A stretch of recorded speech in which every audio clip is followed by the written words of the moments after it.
Yo, what's going on, snipers, and welcome back to my 1998-99 throwback roster overview. So I am going to be going through all 31 teams that I have created, their rosters, and I'm going to be showing you guys their jerseys and stuff like that I created for them. Down below in on a pinned comment, probably there's going to be timestamps for each team, so you guys could go check out each team if your favorite team is there, that type of thing. If you'd want to watch it all, please do so, because I've put a lot of effort into this, so I want this to get a lot of reception. So let me know what you guys think about this sort of stuff down below. As well, we're not going to start up a GM mode episode with this type of thing, like the throwback series, until probably February, and the reason being is because I still have to tweak a lot of things, as well as I want your guys' opinions on overalls and if I should edit them at all or not. So let's get into the rosters for the Mighty Ducks of Anaheim. Okay, so here's the rosters for the Mighty Ducks of Anaheim, starting off with their center core. As you can see, you got Steve Ruchin, who I made a medium top 6 forward. Well, yeah, I made him a medium top 6 forward. He's 27 years of age. He's got 3 years on his contract because he played with them up until their cup run in 2003. I made him an 86 because he was a pretty good passer, and because he was pretty good on that first line with Korea in Solani. So that's why I made Steve Ruchin an 86. You got Marty McInnes, who's an 85. Travis Green, who's now the Vancouver Canucks head coach, he's also here as an 83. I put him as a high top 9 forward. And then you also got Matt Cullen, who is a high top 9 as well, 81 overall. I think I might have actually made Travis Green a medium top 9, but since his overall is 83, the game is just making him a high top 9. Then we also have Ted Drury, who is a low top 9. He is the brother of Chris Drury, who's also in this build. We also have Antti Alto, who was pretty much an AHL top 6 forward or a bottom 6 forward in the NHL. He only played a couple seasons. Then in terms of left wingers, we got Paul Kariya, who's obviously one of the best players on this team. He was absolutely dynamite this season, so I put him as a 90 overall for a 23-year-old. That's pretty damn decent, and he's got medium elite potential. Then we got Jim McKenzie, who is an enforcer on the bottom pair. I think he's on the bottom line. I'm pretty sure. He's a 77 overall, 28 years of age. And then we also got Stu Grimson, who was another good enforcer back in those days. There's going to be a lot of enforcers, as you're going to see throughout all the teams. Then in terms of right wingers, we got Timo Solani, who's also medium elite. I made him a tad bit better than Paul Kariya, because Timo Solani was I think he missed quite a few games during the regular season, maybe 5 games, but he was still over 100 points, I believe. So yeah, that's why I have him as the higher overall. Then we also got Thomas Sandstrom, who missed most of the season due to injury. I think he only played 40 something games. And then we also have Jeff Nielsen, who was pretty much a bit of nothing as well. He also played, I think, with the New York Rangers. Then on the defensive side, we got Frederick Olsson, who was also really good on this team because he was picking up a lot of assists on goals by Korea and Solani. And Steve Ruchin, he was a good passer and a good catalyst, I guess, maybe on the power play. Then we also got Ruslan Saleh, rest in peace, at age 23, medium top 4, 84 overall. I kind of gave him a bit higher of an overall than he might deserve, but it's just because he was actually a pretty solid defenseman, in my opinion. Then we also got Jason Marshall, who 81 overall. He was not much of anything either. So I put him as just an 81.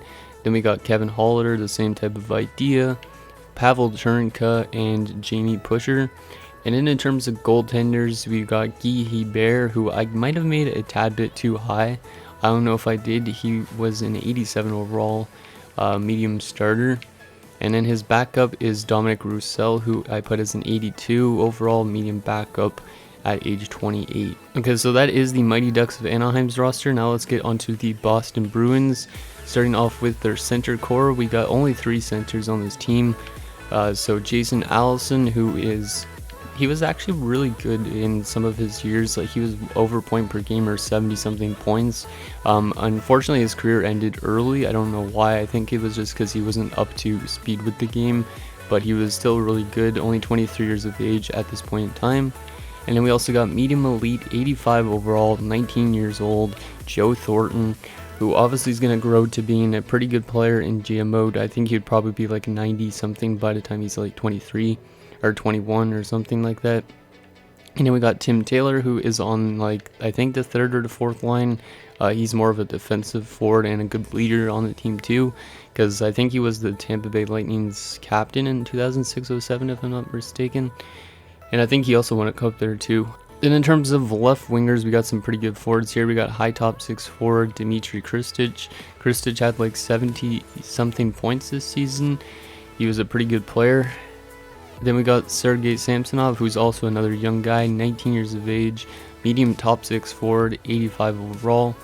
I didn't want to give him the high top 6 forward potential because I don't think he's getting close to being an elite player, but he was pretty damn good in his rookie season. I think he won the Calder. Then we got PJ Axelson, more of a defensive-minded forward who was good on the penalty kill. And then we got Rob DeMaio, kind of like a grinder kind of guy that could also put up points.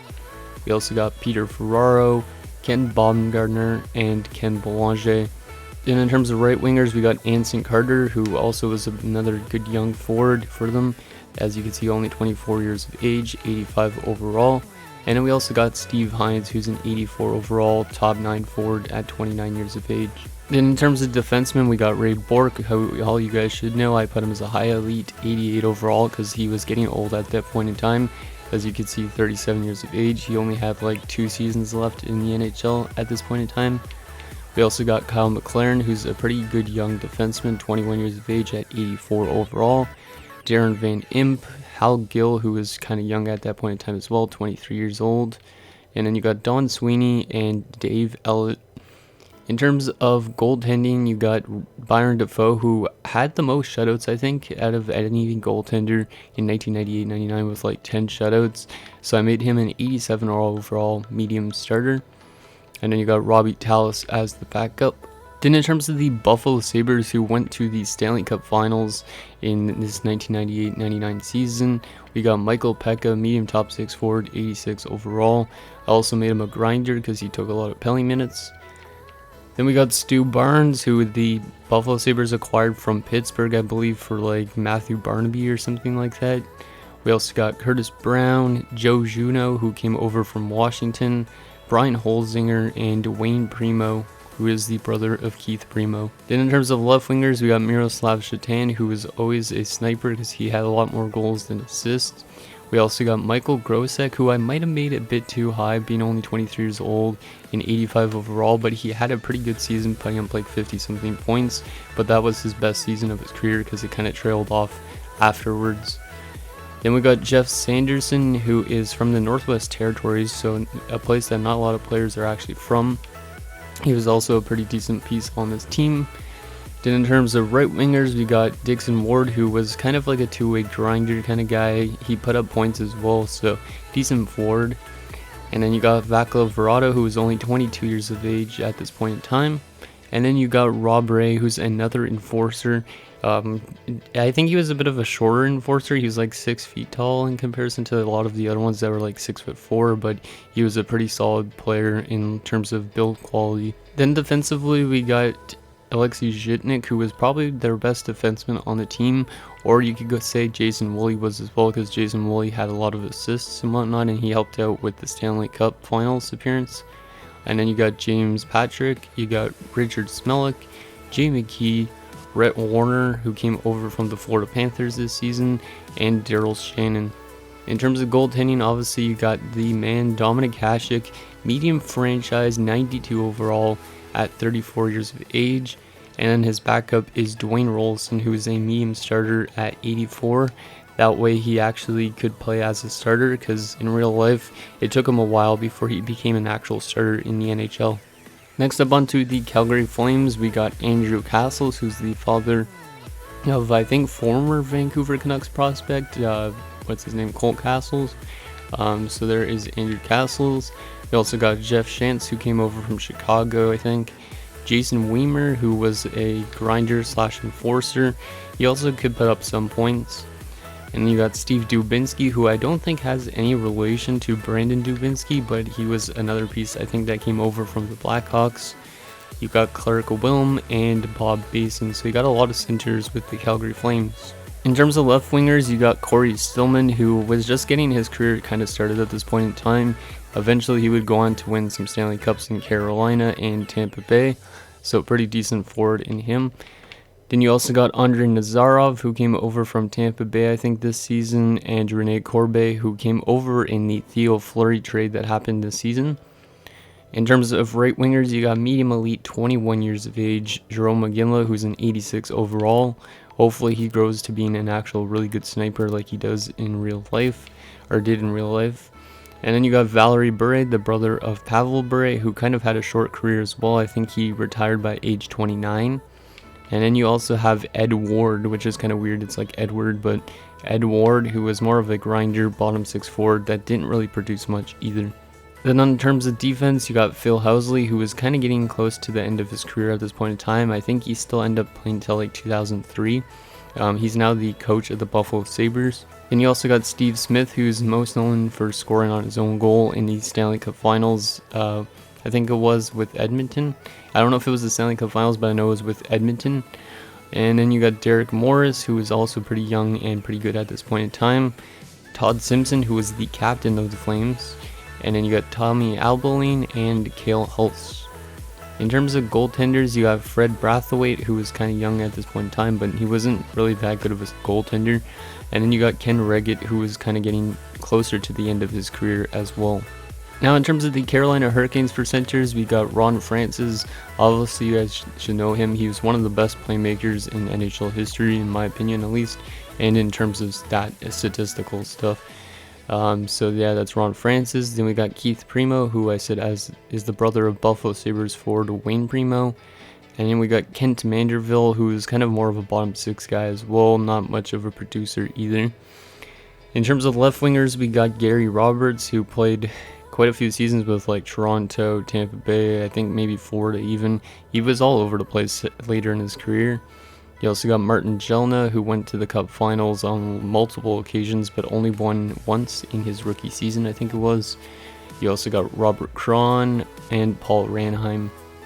In terms of right wingers, you got Sami Kapanen, the father of Kasperi Kapanen.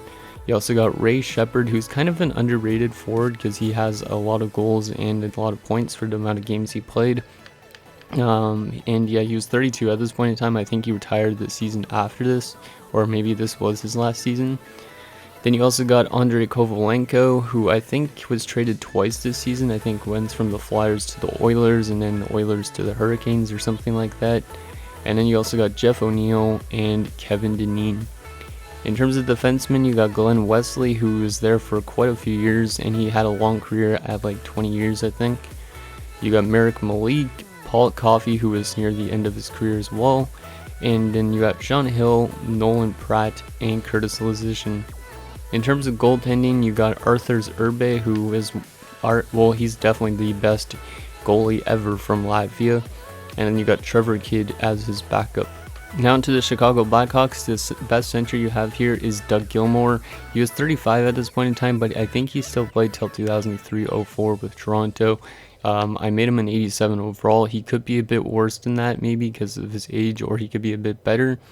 And then you also got Alexei Zhamnov, Eddie Olchuk himself, so it's going to be kind of funny seeing him commentating himself. Then you also got Dean McCammond, Todd White, and Mark Janssens. In terms of left wingers, you got Eric Dezay, Bob Probert, rest in peace, another great enforcer, but he actually had some offensive capabilities. You also got J.Y. Leroux, or Jean-Yves Leroux. Sorry, I'm not French, so. And then you also got Reed Simpson, so you got a lot of kind of grindery enforcer guys on this Blackhawks team. And then the best forward you got here is Tony Amonte, who's an 88 overall. I could make him a bit worse, but he was pretty damn good in the season. I think he had like 40 goals or something. I could be wrong with that, but he was up there in goals in the league. And then you also got JB Dumont, who played, I think, only like 20 or 30 games, but he had a lot of points. So he was getting a lot of ice time as that youngster for a bit. In terms of defense, you got Boris Mironov, who came over from the Edmonton Oilers. And then you also got Anders Eriksson, who was traded for Chris Chelios. So that's why Chris Chelios went over from Chicago to Detroit this season. You also got Dave Manson, Doug Zmolik, Brad Brown, and Brian Muir. Oh yeah, I should also note that these rosters are like after the deadline, so it's not before the deadline, so you won't have Mark Recchi on Montreal, but you'd have him on the Flyers instead. In terms of goaltending, you got Jocelyn Thibault and Mark Fitzpatrick. Thibault, I think, came over in a pretty big trade with the Montreal Canadiens, I think, who was it, Jeff Hackett, and some other pieces were sent back the opposite way. Now, in terms of the Colorado Avalanche, who are one of the best teams in this build, you got Peter Forsberg, who is a high elite, really good forward. He also has an extension. I gave him a 4-year extension because I was doing this based on like FHM and stuff like that a bit, so I gave them extensions if it had extensions added.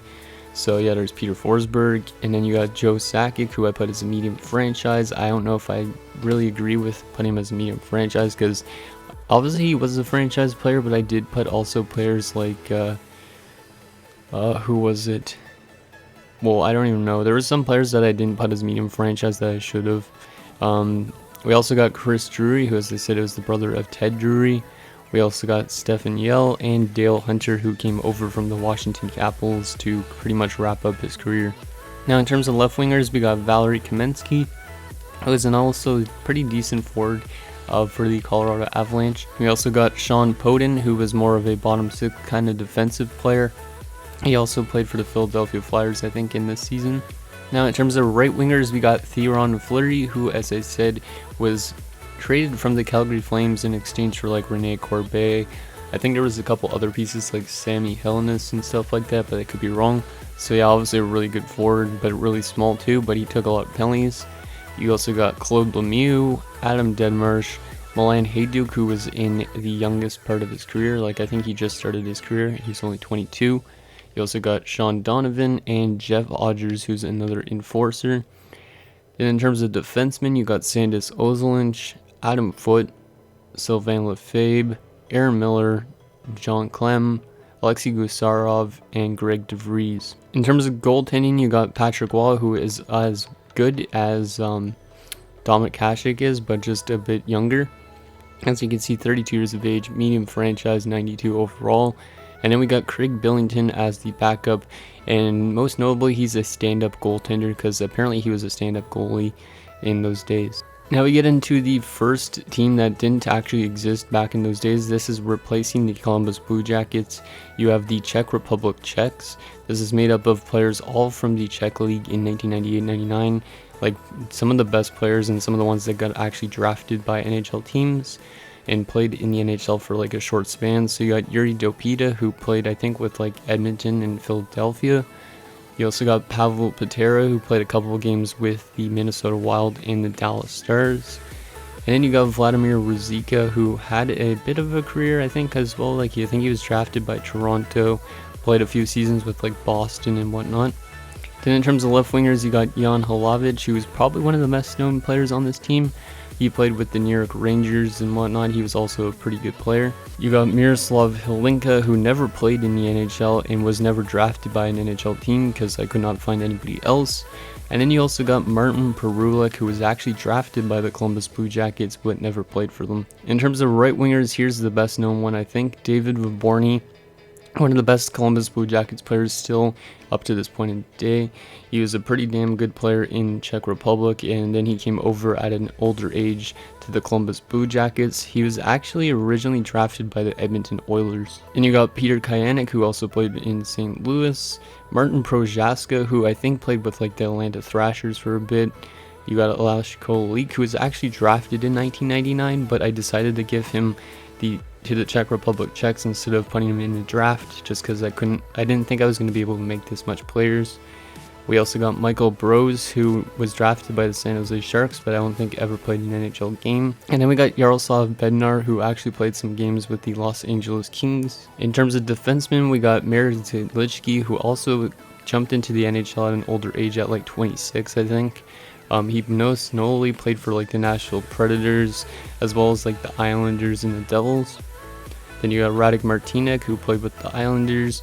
Karl Rakunik, rest in peace, who played for the Ottawa Senators and the New York Rangers, as well I think the New Jersey Devils, I could be wrong. And then we also got František Gusera, who also played in the NHL for a bit. Jan Hejda, who didn't come over to the NHL till like he was 28. And then you got Thomas Ziska, who was also drafted, I think, in 99 by the Los Angeles Kings. In terms of goaltending, you got Roman Cechmanek, who was a really good goaltender in the earlier 2000s when he actually came to the NHL at an older age. As you can see, he's already 27 at this point in time, but he was a really good goaltender, probably one of the best European goaltenders for his short span in the NHL. Then you got Martin Prusek as the backup. He played with the Senators and the Blue Jackets. Next up, we got the Dallas Stars, who won the Cup, obviously, in 1998-99. So starting off with their center core, we got Mike Modano, who you guys should all know. He's also a medium franchise. We got Joe Nieuwendyk, who I put as a medium elite because of his age. He was a bit older. We also got Guy Carbonneau, who was really good with Montreal and stuff like that. We got Benoit Hogue, who came over from Tampa Bay, Tony Herkesh, and Brian Skrudland. In terms of left wingers, we only got one, and that is Dave Reed. In terms of right wingers, though, we got Brett Hull, who obviously scored the cup-winning goal. That was kind of controversial. So yeah, there's Brett Hull. We also got a young Yuri Letnin, who was a very good defensively minded forward. He won the Selke, I think, this season. He's also pretty solid offensively on the top line. I think it was with Brett Hull and Mike Modano. Then we got Jamie Langenbrunner, Pat Verbeek, Grant Marshall, and Mike Keane. In terms of defensemen, we got Sergei Zubov, Darian Hatcher, whose brother plays for the Penguins, and that is Kevin Hatcher. We also got Daryl Sador, Richard Matvichuk, Sean Chambers, and Craig Ludwig. Then in terms of goaltending, we got Eddie the Eagle Ed Belfour. He was 33 at this point in time. He is a high elite goaltender and 90 overall. I could have made him probably higher, but he simulates pretty decently for the most part, so that's why he's a 90. And then you also got Roman Turek, who might be a bit too high, but he played really good in those games that he played this season. So I made him up to an 86 just so the Dallas Stars would simulate actually really good. Now onto the powerhouse known as the Detroit Red Wings, who were looking for their third straight Stanley Cup. You got Steve Yzerman, who's also 91 overall and medium franchise potential, but he's already 33. You got Sergei Fedorov, who is a medium elite forward at 90 overall. And then you got Igor Larionov, who is a high top 6 because he was actually really good in terms of passing and playing defensively, I think. So he's an 87 overall. And then you also got Chris Draper, who's a really good bottom 6, top 9 kind of forward. Then we got on the left side, you got Brendan Shanahan, Vyacheslav Kozlov, or Slava Kozlov is his nickname. You also got Thomas Holmstrom and Wendell Clark, who actually came over from the Tampa Bay Lightning this season. Eventually, I think he went back to Toronto the season afterwards. And in terms of right wingers, you got Darren McCarty, Martin Lapointe, Dougie Brown, Kirk Maltby, and Joey Koster. In terms of defensemen, you got a lot of defensemen because there's actually quite a few depth guys for this team. So you got Nicholas Lidstrom obviously being a really good defenseman. You got Larry Murphy, Chris Chelios, Yui Krupp, Aaron Ward, Ulf Samuelson, Jamie McCowan, Todd Gill, Matthew Dandino, and yeah, that's the defensive core. So pretty deep defensive depth and stuff like that on the team. And in terms of goaltending, you got Chris Osgood, who I could probably make a little bit worse, just so that way Detroit wouldn't win a cup. But anyways, he's an 88 overall, high starter. And then you got his backup, which is Bill Ranford. He came over from Tampa Bay this season. He was really good in 1990 when he won the Conn Smythe, but other than that, he wasn't really a good goaltender. He had a losing record and a goals against average of 3 something, I think. So he wasn't actually the greatest goaltender. Now into the Edmonton Oilers, who also made the playoffs this season. You got Doug Weight, who was out for a lot of the season, I think. I don't know what he injured, but he missed a lot of the season. But he was still I think, point per game almost. Then you also got Chad Kilger, who came from Chicago in a trade. You got Rem Murray, Todd Marchant, and Boyd Devereaux. In terms of left wingers, you got Joseph Baranek, who I could make probably a bit worse, but he had a pretty decent season, I think, on the top line. Then you also got Ryan Smith and Ethan Morrow. In terms of right wingers, you got Bill Guerin, who was arguably one of their best players on the team. You also got Mike Greer, Pat Falloon, who was a big bust, going I think 2nd overall or 3rd overall in the 1991 draft or 92 draft. Then you also got Alex Alvanov, who came over from the Tampa Bay Lightning. And then you got their captain, Kelly Butchberger. Then in terms of defensemen, you got Roman Hamrlik, who came over from the Tampa Bay Lightning. He was a top pick, I think, in 96, I would like to say, or 95. Then you also got Yanni Niinema, Jason Smith, who came over from Toronto at the deadline. You also got Tom Poti, Christian Laflamme, and Marty McSorley. In terms of goaltending, you got Tommy Salo, who came over from the Islanders. He was a pretty good goaltender. And you got Bob Essenza, who was near the end of his career. Next up, you got the Finland Finest, who are replacing the Winnipeg Jets. This is made up of players from the SM Liga in 1998-99. So at center, you got Christian Ruutu, Alexander Barkov, who's from Russia. This is the Barkov that plays for Florida's dad. You also got Luciano Borsato, Nico Kapanen, who I think is the brother of Sami Kapanen, but I could be wrong. You also got Lassi Pirietta, Jahud Lind, who was a pretty good penalty killer, and Jamie Baker. In terms of left wingers, you got Mikko Eloranta, Nils Ekman, and Tommy Kallio. A lot of these guys played in the NHL, but more on the bottom six. Then you also got Jarkko Ruutu, who's maybe one of their best youngest forwards. He's definitely a very physical player. 81 overall at 23. Then you also got Hans Hyvänen, who had a short career as well. Then on defensemen, you got a really good defenseman in Brian Rafalski. He played in the SM Liga for a couple years before he actually made the NHL at like 26. I think he went over to the Devils season after this. So he's definitely their best player. And then you got Yves Racine, who played, I think, with like Montreal and stuff like that. You also got Aki Berg, who I think he played in the NHL a couple of seasons before this. He went back to Finland for 1 year and then he went back to the NHL. You also got Tony Lidman, Peter Ahola, and Joseph Boumedienne. In terms of goaltending, you got Mika Kiprusoff, who could play for San Jose's AHL team, but I decided to give him to the Finland team because he was actually in the SM League at this point in time. You also got Frederick Norena as the backup. Now into the Florida Panthers, who missed the playoffs this year. You got Rob Niedermayer, the brother of Scott Niedermayer. You also got Viktor Kozlov and Oleg Kvasha, who is a pretty big guy, 6'5", 230. Then in terms of left wingers, you got Ray Whitney, Scott Mellenby, Kirk Muller, who I think was a second overall pick, I could be wrong, behind Mario Lemieux or something like that. You also got Johan Garpenlov and Peter Worrell, who is another young enforcer. Definitely some guy you don't want to mess with, 6'6", 235 pounds. Then in terms of right wingers, you got Pavel Bure, as I said, was the brother of Valerie Bure. You got Radek Dvorak, Mark Parrish, and Bill Lindsay. Then in terms of defensemen, this is kind of where they're a bit weak. You got Robert Schwela, Yaroslav Spacek, who made the NHL, I think this is like his second season or third season. Then you got Brett Hedican, who I think came over from the Vancouver Canucks this season.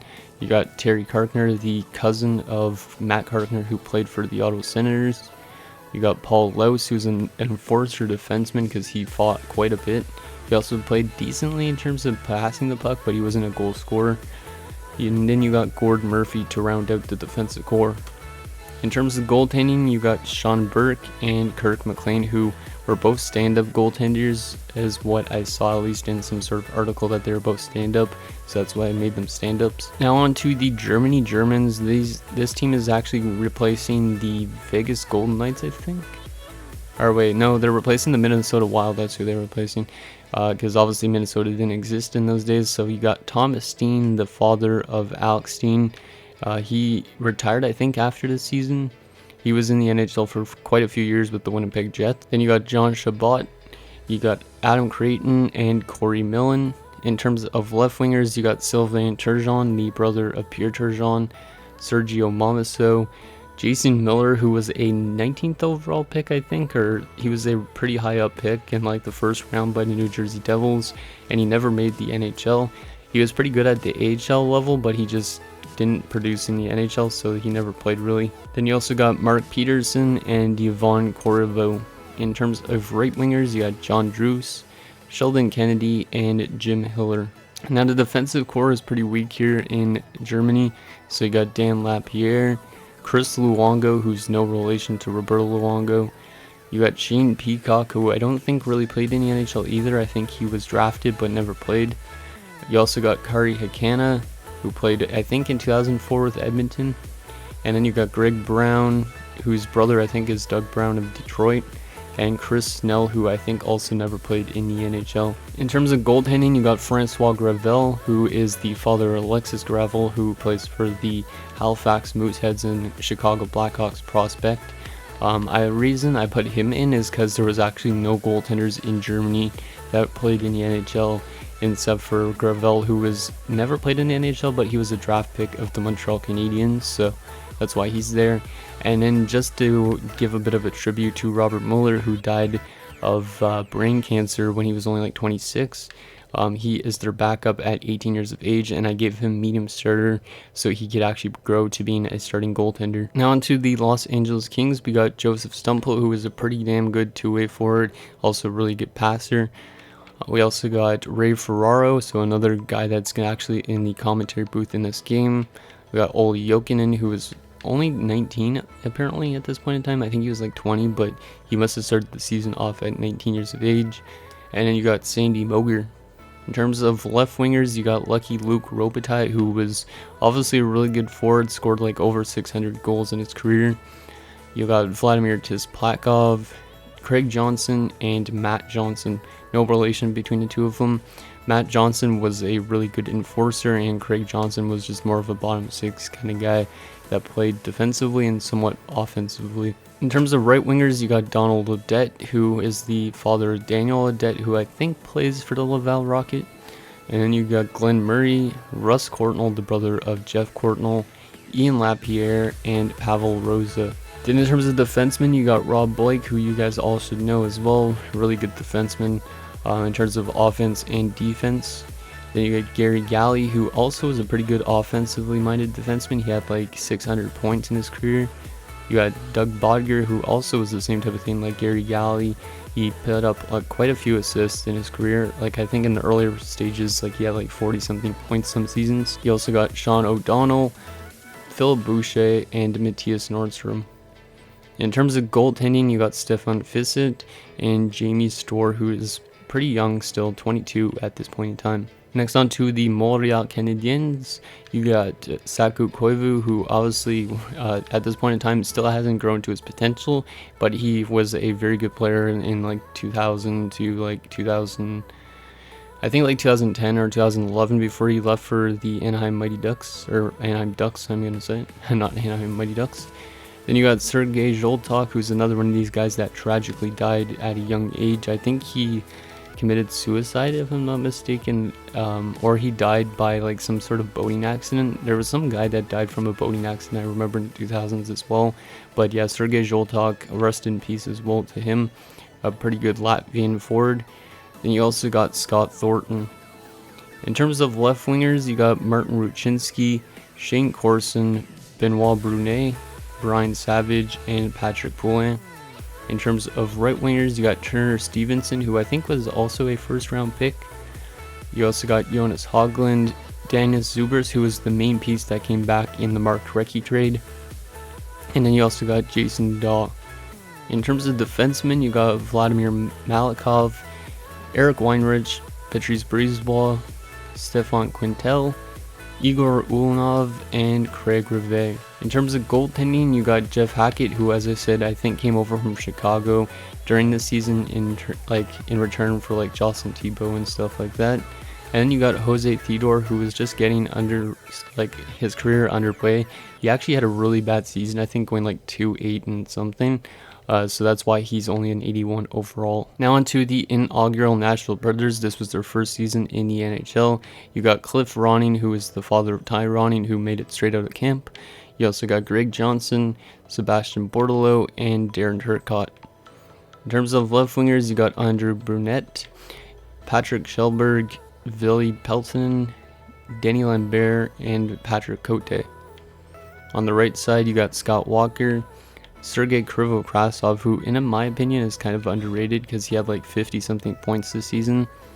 Then you also got Tom Fitzgerald and Vitaly Yachmenev. Fitzgerald was the captain for the Nashville Predators at this point in time. In terms of defense, you got Jamie Hayward, Kimmo Timonen, who was just getting his career started as well. And then you also got Drake Berehowski, Joel Bouchard, Bob Bugner, and Jan Vopat. In terms of goaltending, you got Mike Dunham, who wasn't the greatest goaltender, and then you got Thomas Vokoun, who was just getting his career started because he came over from Montreal, I think, the year before, because I think with Montreal, he only played like a couple games, and then I think at the expansion draft is where he went to Nashville. Now on to the New Jersey Devils. For centers, we got Peter Sikora, who led the team in points with like 70-something points, I think. You also got Brian Rolston, Jason Arnott, who scored the cup-winning goal in the 99-2000 series against the Dallas Stars. You got Brendan Morrison, Dennis Pedersen, Sergei Nemchinov, and Sergei Brelin. In terms of left wingers, you got Bobby Olik, Patrick Eliash, who also was just getting his career started. And then you got Dave Andreychuk, who was still looking for that Stanley Cup, which he didn't get till 2004. And then you got Jay Pandolfo and Krzysztof Olawa, who is from Poland and another physical enforcer. In terms of right wingers, you got Randy McKay and Vadim Shervajanov. I could have probably made this guy worse, but I decided to give him a bit of an overall, considering he's only 22. And then defensively, we got Scott Niedermayer and Scott Stevens, both really good defensemen in different areas. Obviously, Scott Niedermayer really good two-way forward in his own end and in the offense. Scott Stevens also was pretty good offensively, but it was more in the earlier stages of his career. He was known for more his defensive play and his physicalness. Then you got Lyle Oline, Ken Danico. Then you got Kevin Dean, who was just another 7th D kind of top 6 defenseman. And then you also got Sheldon Sore, who was just getting his career underway as well. In terms of goaltending, you got Martin Brodeur, who I made the best goaltender in this, but people say that he's not the best goaltender, but I still think he is. So I made him a 93 overall, medium franchise, at 26 years of age. So he's just 1 overall better than Hasek and Waugh. So hopefully you guys don't argue too much about that in the comments. And then we got Chris Terreri as the backup. Now onto the New York Islanders, we got Trevor Linden, who was there for only a couple seasons. We had seen him in a different uniform other than the Canucks.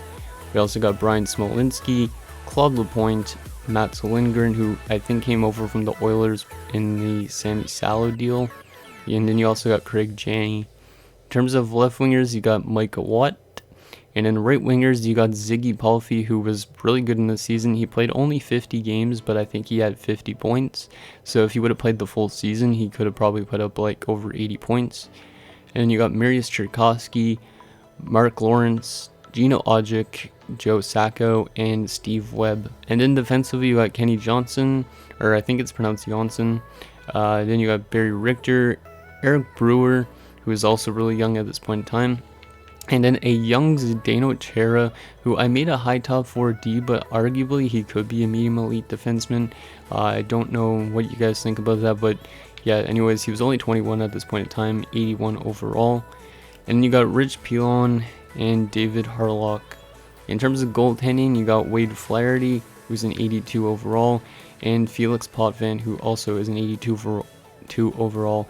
He actually had a pretty bad season, so that's why his overall is this low.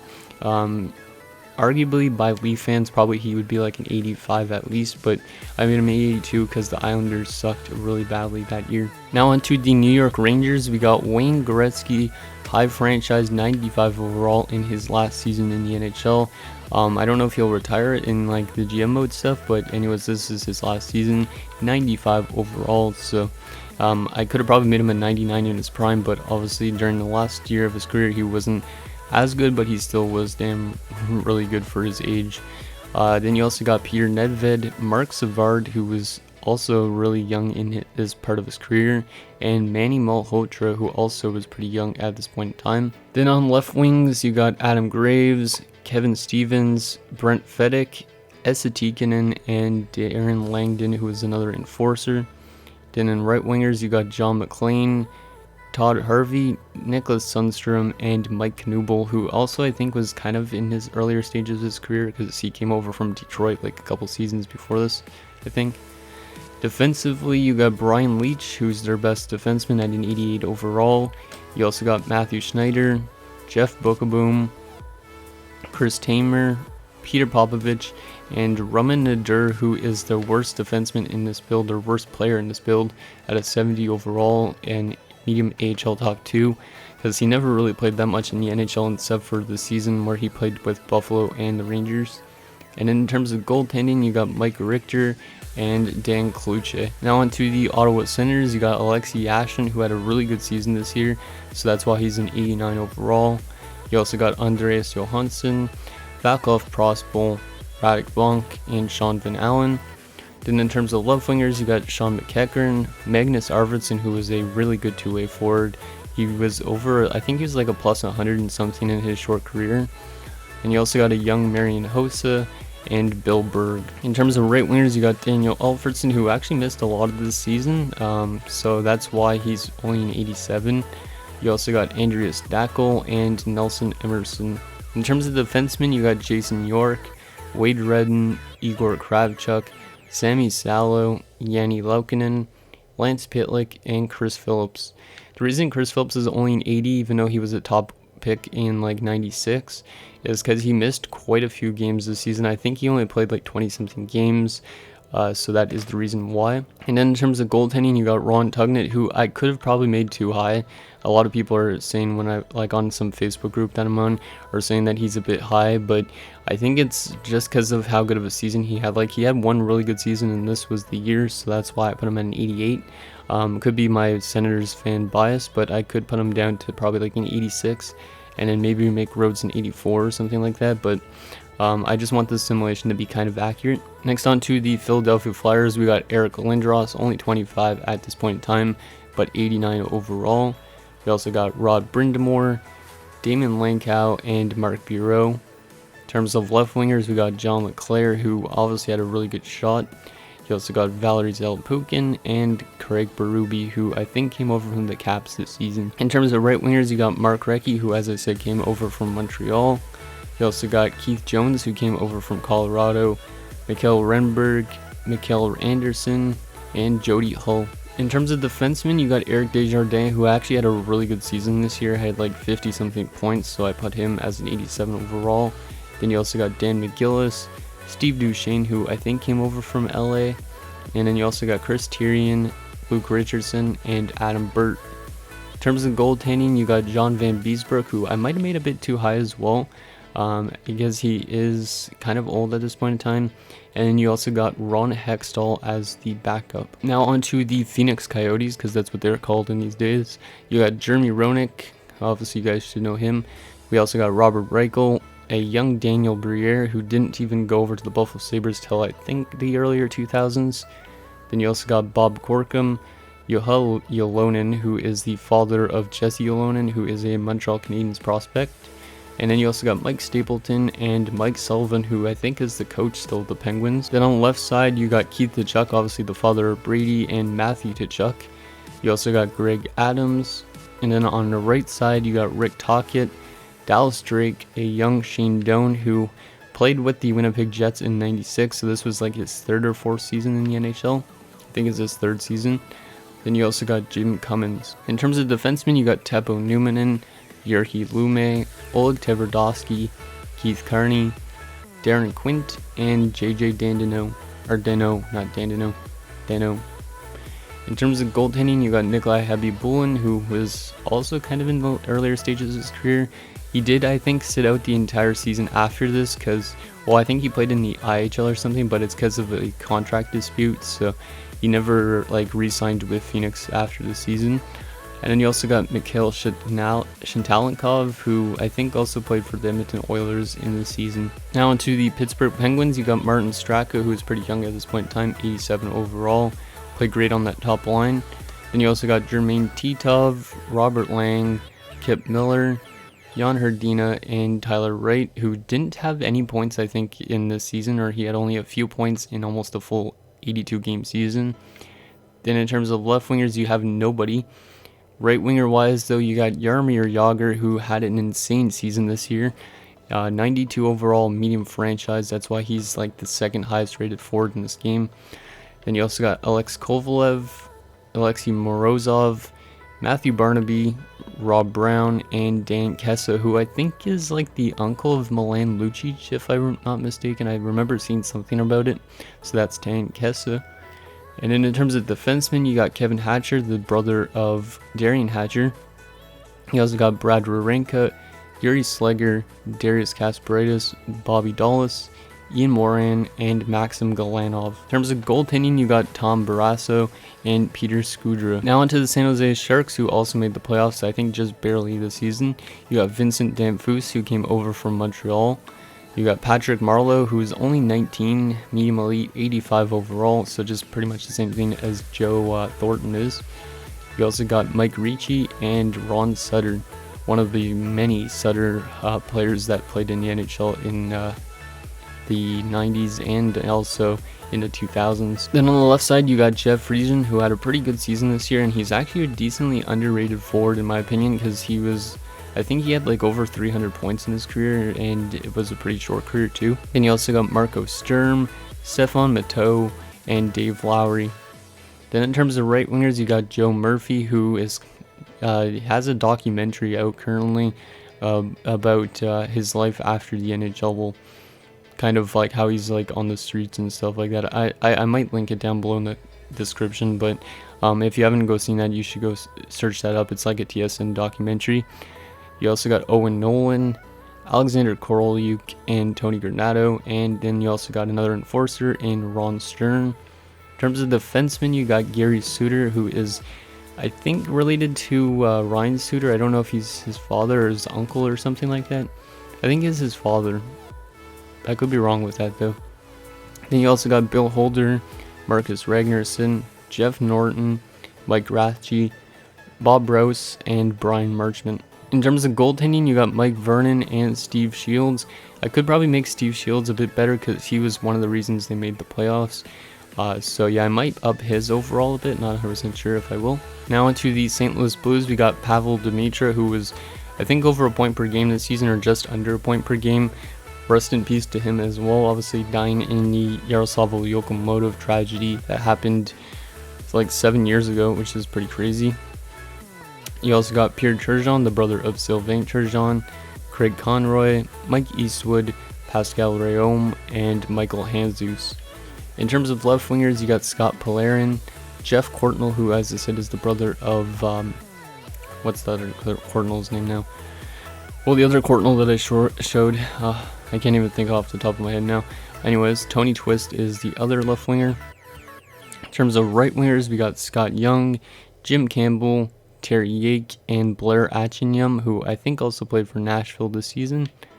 Defensively, we got Al McInnes, who is tied for the best defenseman in this build just because the fact he won Norris, and I did in fact make his slap shot a 99, I think. Yeah, I made his slap shot power a 99, so yeah, he's pretty deadly in terms of that. You also got Chris Pronger, who also was a really good young defenseman, obviously. You also got Ricard Persson, Jamie Rivers, Mark Bergevin, the GM of the Montreal Canadiens, who likes to score on his own net too. And you also got Chris McAlpine. In terms of goaltending, you got Grant Fuhr, who was near the end of his career as well at this point in time, 85 overall, medium starter at 36. And then you got Jamie McLennan as the backup, who's now a TSN kind of like analyst guy. Next up, we got the Sweden Super Swedes. This is the team made up of the SHL, or I think at this time it was just the SEL, like Swedish Elite League, like teams, or yeah, players, the best players from the SHL at this point in time. They are replacing the Vegas Golden Knights, because obviously Vegas didn't exist in these days.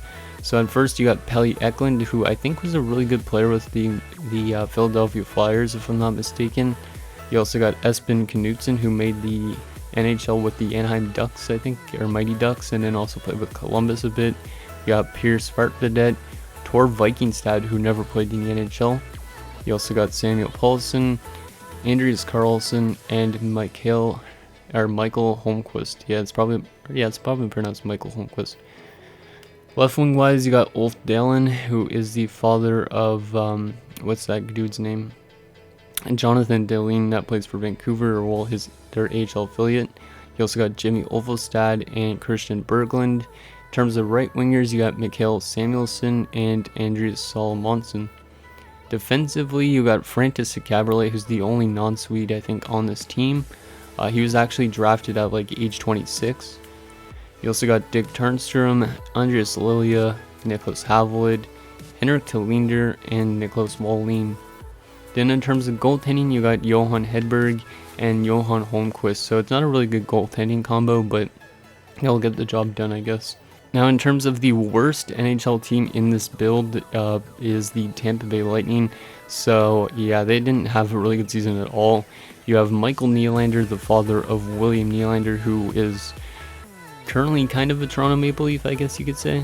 You also got Vincent Lecavalier, Mike Sillinger, Chris Gratton, Alex Dagg, a big bust, Robert Petrovicki, Jason Bonensor, who is also a big bust. I think he was a first rounder. And then you got Steve Kelly. And in terms of left wingers, you got Rob Zaminer and Colin Forbes. And then on the right side, you got Darcy Tucker and Stefan Richer. In terms of defensemen, you got Pavel Kubina, Corey Cross, Peter Svoboda, Jason Cullimore, Kjell Samuelson, who was almost 40 at this point in time. And then you got David Wilkie. In terms of goaltending, you got Corey Schwab and Darren Pupa. Both these guys were really bad that season, so yeah, Tampa Bay is going to have a horrible simulation for the first couple of years, I would assume. Now onto the Toronto Maple Leafs, you got Matt Sundin, obviously a really good player at this point in time too.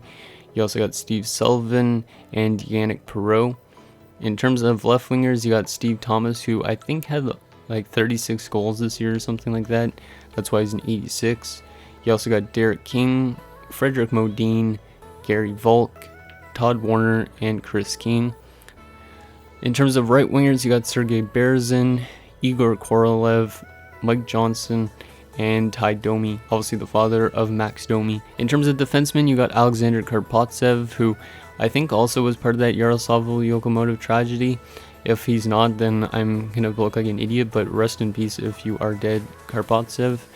And then you also got Sylvain Cote, Dmitry Yaskevich, Brian Berard, Thomas Caberlet, and Danny Markov. In terms of goaltending, you got Cujo, Curtis Joseph, high starter, 87 overall. I probably could have upped his overall a bit. Maybe I still will, maybe to like an 88 or an 89, because he was a really good goaltender. And then you got Glenn Healy as the backup. Now onto the Vancouver Canucks, who I think I'm going to make a bit worse because they simulate too well. So you got Mark Messier, I put as a high elite. I didn't put him as a franchise forward, but I probably should have.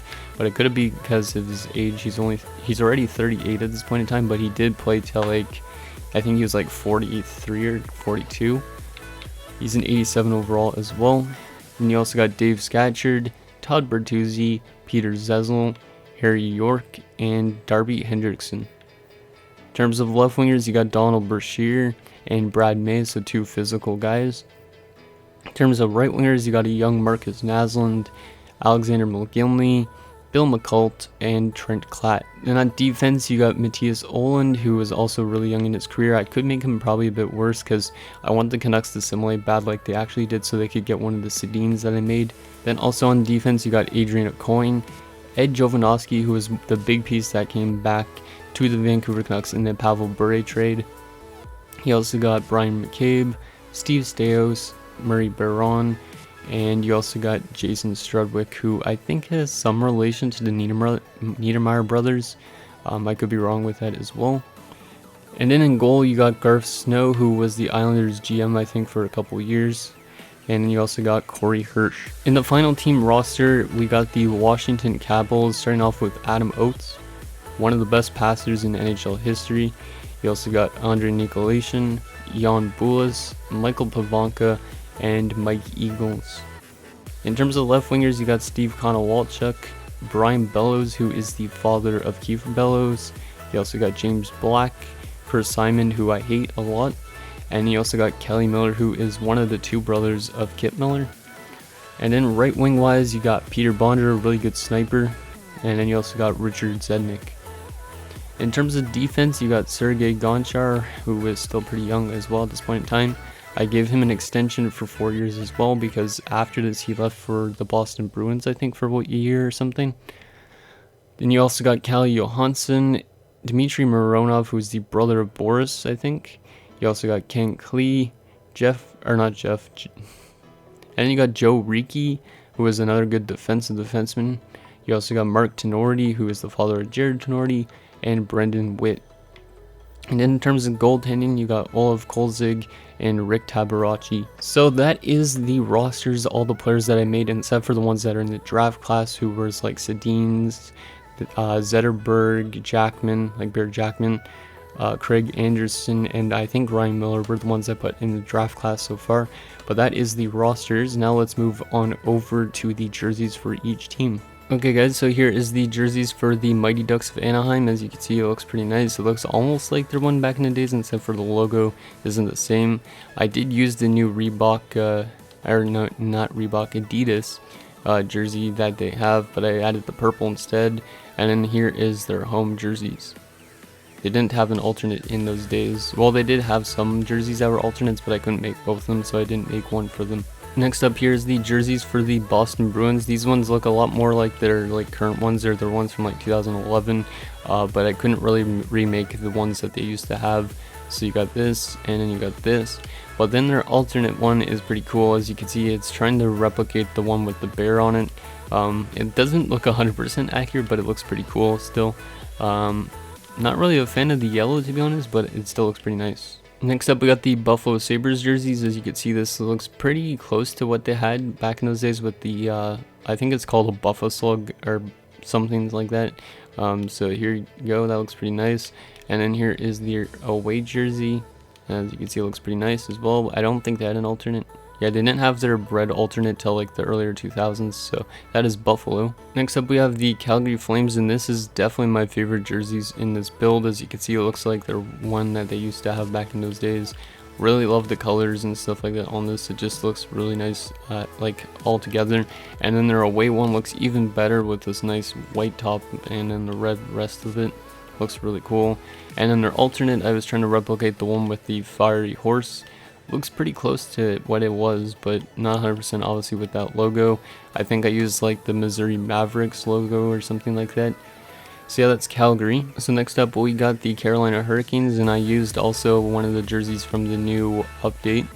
Looks pretty nice. So that's their home jersey, and there is their away jersey. It looks pretty close to what they currently have, and they did not have an alternate back in those days. Next up, we got the Chicago Blackhawks. This one looks pretty much accurate. I used also one of the new Adidas jerseys because now I can actually have it so the armband is in a different color like it used to be. And then the away jersey is just their red jersey, which they currently have as well. And then their alternate is their black jersey. I don't know if I really like the black jersey as much. With the black pants, it looks kind of too much black, but it still looks pretty good. Next up, we have the Colorado Avalanche, and I used also their new Adidas jerseys. So this isn't 100% accurate. There should also be like a gray band above the blue one or below the blue one. We also have their away jersey that looks somewhat accurate as well, and then they did not have an alternate in those days. And next up, we have the jerseys for the Czech Republic Czechs. As you can see, it kind of looks almost like what they use at the Olympics, the Czech jersey. It looks also kind of resemblant of Slovakia, so yeah, that's Czech Republic's home jersey. Then their away one is the red one. Looks pretty nice. I don't know if I like the white on the side. I might make it all red eventually. And then here is the alternate, which is blue, and I might make it all blue instead of having that white band as well. Next up, we got the Dallas Stars, and I had to use the weird logo with the eagle and the star, but like it still shows through kind of, which is kind of annoying. But this is their home jersey. Then this is their away jersey. I don't know if this one was actually their alternate or if it was their away jersey, but I used it as their away jersey. So you got this black jersey. And then their alternate jersey is their one that they used to wear in the 2000s. It's like their home jersey. Looks pretty cool as well. Next up, we have the Detroit Red Wings, and their jerseys like rarely change in NHL history. So you got the home jersey, and then you got the away jersey as well. The only thing that's different, obviously, is back in those days, the white ones were the home ones and the darker ones were the away ones. Next up, we got the Edmonton Oilers. As you can see, it looks like the ones that they wore a lot in the 2000s. And then the away one is pretty much the same thing, but it is blue instead with some red. And then they also didn't have an alternate in these days, unfortunately. I wish they had the oil drop one as well, because the oil drop one's pretty cool. Next up, we have the Finland Finest, and these are probably my favorite custom jerseys I've ever made. As you can see, it's got the nice finish, like kind of blue. It's got a light blue in the logo. And then the away one is all blue pretty much. And then I think that font actually does really good though. Like the LA Kings font looks pretty cool. and they don't have an alternate because there's not really other colors on the Finnish flag other than blue and white, so that's why. Next up we have the Florida Panthers, and these are not accurate really by any means, but they still look like Florida Panther like. So as you can see, this is their home jersey, this is their away jersey. Looks actually pretty close in terms of colors and whatnot. And then their alternate jersey is their blue one, which they wore I think as a home jersey in like 2003 or 2004 or something like that, maybe in the earlier 2000s than that. But yeah, that's the Florida Panthers. Next up we have the Germany Germans. As you can see, it's the same sort of thing with the logo, but it is all German colors. So you got yellow, red, and black, as well as I used the different, like the jersey kind of thing that I used for the Calgary Flames. Their away jersey is all black, and then I think, yeah, I think I had an alternate. Yeah, their alternate is all red. I don't know if I like this one at all, because mostly I think Germany has black and like yellow is, or black and white as their jerseys in like terms of the Olympics, but red kind of looks a bit out there, but whatever. Next up we have the Los Angeles Kings, and these look kind of more like resemblant of what they wore in like 2010, I think. But I couldn't really replicate their exact jerseys from like this year. And here is their other one. Looks pretty cool. I still like the black and purple kind of color scheme, and I don't have an alternate in these days. Next up we have the Montreal Canadiens, and it looks pretty much exactly the same, except for the blue might be a bit brighter. And in terms of the away jersey, it's definitely the same as well, just like based on like the line that goes right through the middle of the jersey, and I don't have an alternate jersey at this point in time either. Next up, the jerseys for the Nashville Predators. It doesn't really look like what they wore in those days, but it looks closer to what they wore in like 2010 as well. And then here is their away jersey. It's kind of hard to replicate these ones. And then I don't think they had an alternate. Yeah, they don't have an alternate in these days, but eventually they would have that horrid yellow one. Next up we got the New Jersey Devils, which their jerseys really haven't changed much. So there's the home one, and here is their away, and they do not have an alternate. And I don't think they've ever really had an alternate jersey, unless it was the one with like the green to replicate the ones from like the earlier 80s or whenever it was. Next up we got the New York Islanders, and their jerseys look pretty similar to what they wore now, except for the blue is a bit more of a darker navy blue than it is now. And here is their away jersey, and I don't think they had an alternate. Yeah, they didn't have an alternate in these days, so no fisherman or anything like that, unfortunately. Next up we have the New York Rangers, and these look nothing like their jerseys from these days, because obviously in real life you have like the actual thing that says Rangers across it in red, but in this, for some reason, they don't have the actual logo for that, so you have to use their actual like logo for the main like crest thing, and it looks kind of weird, but whatever. And then their away one I don't find looks that bad. Like the color scheme obviously looks exactly like the Rangers, it's just that logo is kind of annoying. And then in terms of alternate, they actually did have a pretty sick alternate in these days, as you can see with the Statue of Liberty logo. I don't really like it as much as the one I used to make like back in NHL 17, but it will have to do. Next up we have the Ottawa Senators, and this doesn't look 100% accurate. Obviously the logo is different and all that stuff, but the color scheme definitely looks the same, and I guess it'll just do its trick. Then their away jersey is the black one. Looks pretty cool actually. I really like this one, except for I don't know why my gloves changed to black, because I don't think, or to red. I don't know if, because I thought I had them as black before, so it's kind of weird. And then here is their alternate jersey, which I think kind of looks closer to like what they wear now and stuff like that. Still kind of a neat jersey though. Now on to Philadelphia Flyers. As you can see, it's got that nice old school orange and whatnot look like kind of jersey. Really like it. And then this away jersey, I think it might be one of my favorite jerseys of all time. I don't know why, the orange just looks black and the white. So that is the away jersey. And then yes, it had a black alternate in these days. This is what became their home jersey in like the 2000s. Next up we have the Phoenix Coyotes, and these are the best jerseys in this build for sure. As you can see, I made the China jersey, but unfortunately we don't have that old logo. I wish we had that old logo. But I tried to make it look close to it because of the orange and whatnot. But yeah, the rest of it looked cool. And here is their away jersey, looking pretty damn nice as well.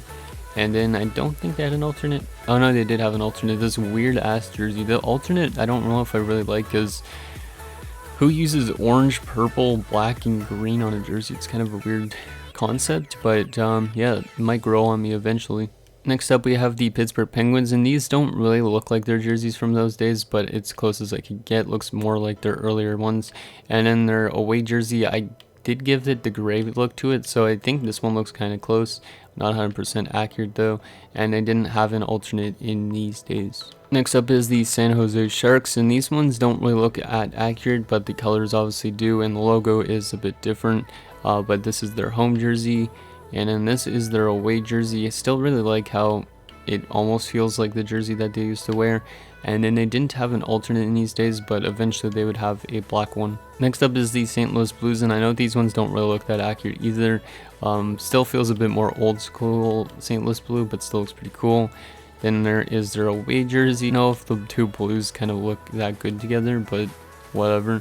And then they did not have an alternate in these days either, like the rest of these teams almost. Next up we got the Sweden Super Swedes. As you can see, I used the blue, yellow, and white, trying to use the stuff that's on their flag. So this is the home jersey, this is the away jersey, which is the yellow one, and then their alternate jersey is the blue one. Next up we got the Tampa Bay Lightning, and obviously the logo is not accurate, but the rest of this jersey in terms of color scheme and that weird font are semi-accurate, because they had a weird like scribbly font, like script font I think on the back. So I used this one. And then their away jersey is the black jersey. Still looks pretty cool with the blue and whatnot. And then their alternate jersey in real life looks really dumb. I probably will put a picture up in this, like in an edit. But it had actually like storm clouds and like a thunderstorm on the bottom of it. Looked really horrendous, but this one doesn't look that bad. Next up we got the Toronto Maple Leafs, and this looks pretty decently accurate, except for the shoulder logos are not the actual like Maple Leafs logo from back in those days, but still pretty close. And then you got the away jersey, which is the blue one, and then the alternate jersey is this one that they wore as like a home jersey as well, kind of a weird one. Next up we have the Vancouver Canucks, and this doesn't look 100% accurate, but it comes pretty close to it in terms of the color scheme and whatnot. Don't mind it as well. And then also how I made it so that it doesn't show the Vancouver part of the Canucks logo is I made that part white of it, so you guys know. And in terms of the away jersey, here is the blue one. I don't mind them, they look pretty good, but they're not the best jerseys I've ever made.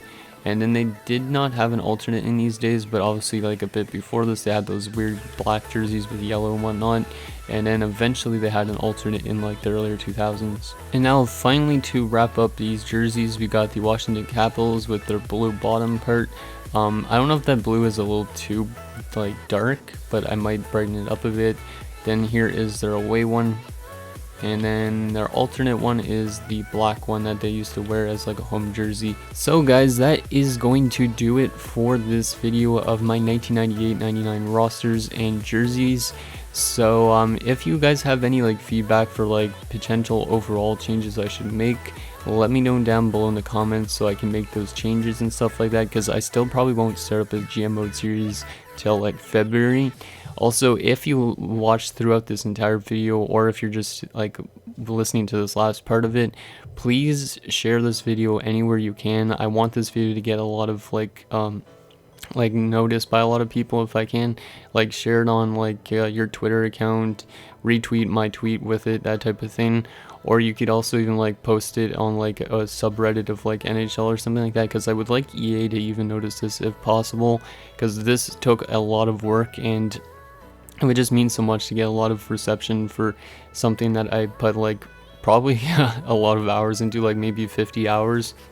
And then I also did a lot of research in like the summer and whatnot. So let me know what you guys think about this down below.